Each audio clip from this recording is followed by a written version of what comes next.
Pemirsa, kantos bulan Oktober, vaksinasi rabies ring hewan penular rabies Kota Denpasar langkungan sieu dase persen. Wilangan inucap sampun langkungan anceng sani ketetapang Dinas Pertanian Kota Denpasar. Duaning sampun langkungan anceng nyane ayahan vaksinasi rabies kantun kemargiang kantos penguntat warsene mangkin.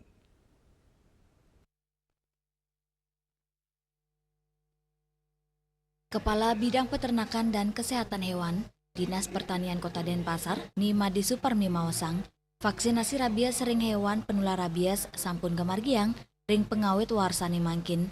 Kantos bulan Oktober puniki, vaksinasi rabies sampun kelaksana yang majang pitung dasa talian ukut utawi langkungan siedase persen hewan penyebar rabies saking kewentenan populasi tinggi punika ulung dasa talian ukut. Suparmi ngawawahin, pemargin vaksinasi inucap ngelangkungin anceng sani sampun ketetapang.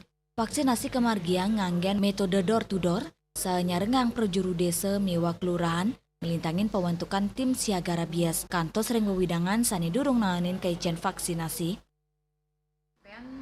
Pengendalian kasus rabies yang kita lakukan di Dinas Pertanian Kota Denpasar melalui program vaksinasi rabies sudah mencapai melebihi target yang kita tetapkan, yaitu sudah mencapai 92,58% kegiatan vaksinasi yang kita lakukan di 4 kecamatan di Kota Denpasar.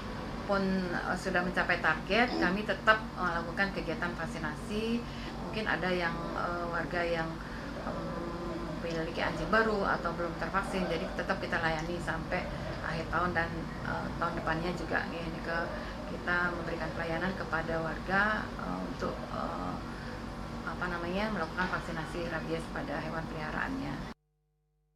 Asapun dikataler, Suparmi ngawawahin kasus rabies positif ring Kota Denpasar keturiksain wenten kali dasa kasus tedun saking warsane lintang puniki kepanggih mawinan kantun wenten asu liar sane ten poli vaksin paikatan dani ngaptiang majeng krame mang dani becek nguratiang ternguni ngayang pet pradi manggi asu liar.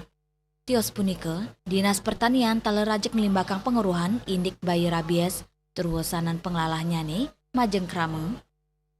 Yana, Bali TV.